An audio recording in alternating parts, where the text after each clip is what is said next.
Welcome to our channel யாதும் அறிவோம். இன்றைக்கி நம்ம என்ன தெரிஞ்சுக்க போகிறோன்னா டிஜி லாக்கர்.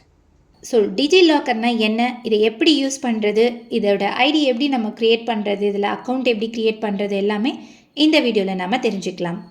ஸோ டிஜி லாக்கர் அப்படின்றது டிஜிட்டல் இந்தியா திட்டத்தின் கீழே இந்தியாவில் அறிமுகப்படுத்தப்பட்டது தாங்க டிஜி லாக்கர். ஓகே, இது எந்த மினிஸ்ட்ரியில் வருதுன்னா ministry of electronics and information technology. இதை எப்போ ஸ்டார்ட் பண்ணாங்க, யார் ஸ்டார்ட் பண்ணாங்கன்னு பார்த்தீங்கன்னா 2015 ஜூலை 1 அன்னைக்கு நம்ம பிரைம் மினிஸ்டர் நரேந்திர மோடி இதை லான்ச் பண்ணாருங்க. அடுத்ததா இதனால் என்ன யூஸ் அப்படின்னு தெரிஞ்சுக்கலாம். ஸோ டிஜிலாக்கருடைய ஏமே என்னென்னா to reduce the physical document and provide secure space for citizen to store the necessary documents. இந்த டிஜிலாக்கரை மேனேஜ் பண்ணுறது டிஎல்ஏ. ஸோ டிஎல்ஏனா என்னென்னா டிஜிட்டல் லாக்கர் அத்தாரிட்டி. இவங்களை யார் அப்பாயின்மெண்ட் பண்ணுவாங்கன்னா the ministry of electronics and information technology, government of India. ஓகேங்களா? So ஒன்றும் இல்லைங்க, வங்கியில் எப்படி நமக்கு ஒரு லாக்கர் தராங்களோ அதில் நம்ம நேரடியாக போய் முக்கியமான பொருட்கள் எல்லாமே லாக்கரில் வச்சு பாதுகாப்பாக வைப்போம். ஆனால் இந்த டிஜிட்டல் லாக்கரில் நம்மளுடைய டாக்குமெண்ட், சர்டிஃபிகேட் இது எல்லாத்தையுமே ஸ்கேன் பண்ணி ரொம்பவே பாதுகாப்பாக வச்சுக்கலாம். அதுதாங்க டிஜிட்டல் லாக்கர். ஸோ நம்ம எங்கே எப்போ போனாலும் எந்த இடத்துலையும் நம்ம இந்த பேப்பர்ஸை தூக்கிட்டு சுற்ற வேண்டியது இல்லை. ஸோ இந்த டிஜி லாக்கரை வச்சே நாம் ஈஸியாக நம்மளுடைய சர்டிஃபிகேட்டை அக்சஸ் பண்ணிக்கலாம். நம்மளுடைய ஆதார் கார்டு, லைசன்ஸு, அப்புறம் 10th certificate, 12th certificate, degree certificate, insurance policy, இந்த மாதிரி நமக்கு தேவையான இம்பார்ட்டன்ஸான இருக்க எல்லாமே நாம் இதில் சேவ் பண்ணி வச்சுக்கலாம்.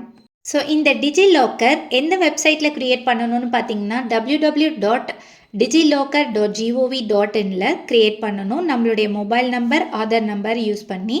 ஸோ அதுக்கப்புறமா நம்மளுடைய ஒரு சில டீட்டெயில்ஸ் கேட்கும். அதெல்லாம் கொடுத்ததுக்கப்புறமா நம்மளுடைய ஓடிபி போட்டு நம்மளுடைய பின் க்ரியேட் பண்ணணும். அதுக்கப்புறமா நாம் இதில் நம்மளுடைய டாக்குமெண்ட் சேவ் பண்ணிக்கலாம். ஓகே, இதோடைய ஸ்லோகன் பார்த்தீங்கன்னா my document any time anywhere அப்படின்றது தான் இதோடைய ஸ்லோகன். ஃபஸ்ட்டு டிஜிலாக் எப்படி க்ரியேட் பண்ணணும்னு பார்க்கலாம். ஸோ ஃபஸ்ட்டு நம்ம கூகுள் போயிட்டு www.digilocker.gov.in இதை கிளிக் பண்ணிக்கணும். ஸோ அதுக்கப்புறமா இந்த மாதிரி ஒரு பேஜ் ஓப்பன் ஆகும். இதில் பாருங்கள், ரைட் ஹேண்ட் சைடில் லாகின் ஆர் ரிஜிஸ்டர்னு இருக்குல்ல, ஸோ அதை கிளிக் பண்ணணும். ஸோ அதை கிளிக் பண்ணதுக்கப்புறமா நம்மளுடைய மொபைல் நம்பர், இது எந்த மொபைல் நம்பர்னால் நம்ம ஆதார் கார்டுக்கு கொடுத்துருப்போம் பார்த்தீங்களா, ஸோ அந்த மொபைல் நம்பரை நம்ம இங்கே என்டர் பண்ணணும். அதுக்கப்புறம் கண்டினியூ கொடுக்கணும். இப்போ ஒரு ஓடிபி நம்மளுடைய ரிஜிஸ்டர்ட் மொபைல் நம்பருக்கு வந்திருக்கும், அதை நாம் என்டர் பண்ணணும். ஸோ ஓடிபி வந்துருச்சு.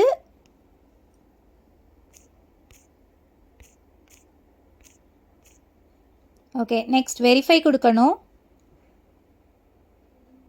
வெரிஃபை ஆனதுக்கப்புறமா நம்மளுடைய ஆதார் நம்பர் கேட்கும். ஸோ ஆதார் நம்பரை என்டர் பண்ணணும்.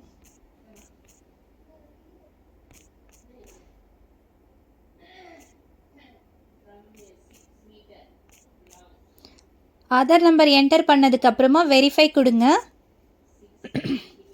ஸோ அகெயின் ஓடிபி சென்ட் ஆயிருக்கும்.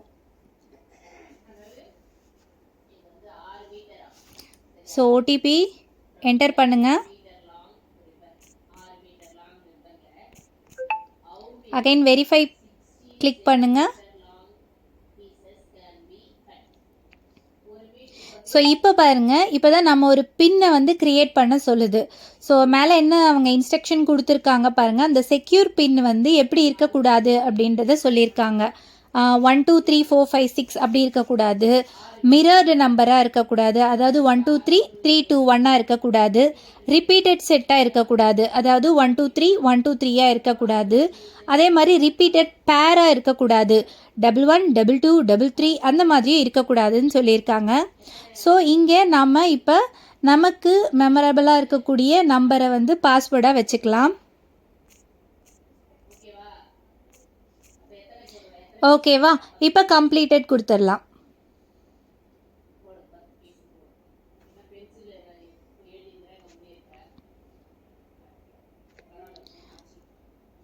ஓகே, இப்போ பாருங்கள் நேம் வந்து மேலே வந்துருச்சு. அடுத்தது நம்மளுடைய ஆதார் கார்டு இங்கே சேவ் ஆகிருக்கு. ஸோ இதை கிளிக் பண்ணி பார்த்தீங்கன்னா உங்களுக்கு அந்த ஆதார் கார்டு வந்து வியூ ஆகும். ஓகே, ஸோ இதே மாதிரி நாம் என்னென்ன டாக்குமெண்ட் சேவ் பண்ணி வச்சுக்கல முடியுமோ அதை எல்லாமே நாம் இதில் சேவ் பண்ணி வச்சுக்கலாம். ஓகேங்களா? ஸோ இப்போ இது எப்படி பண்ணுறதுன்னு தெரிஞ்சிச்சிங்களா?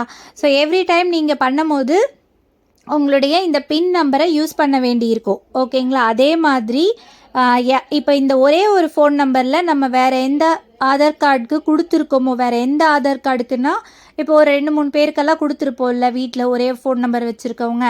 ஸோ இவங்க எல்லாருமே வந்து இந்த சேம் நம்பரையவே யூஸ் பண்ணலாம். ஓகே, ஸோ இந்த வீடியோ உங்களுக்கு ரொம்பவே யூஸ்ஃபுல்லாக இருக்கும்னு நினைக்கிறேன். ஸோ உங்கள் ஃப்ரெண்ட்ஸ் அண்ட் ஃபேமிலிக்கு ஷேர் பண்ணுங்கள் and subscribe the channel. Thank you for வாட்சிங்.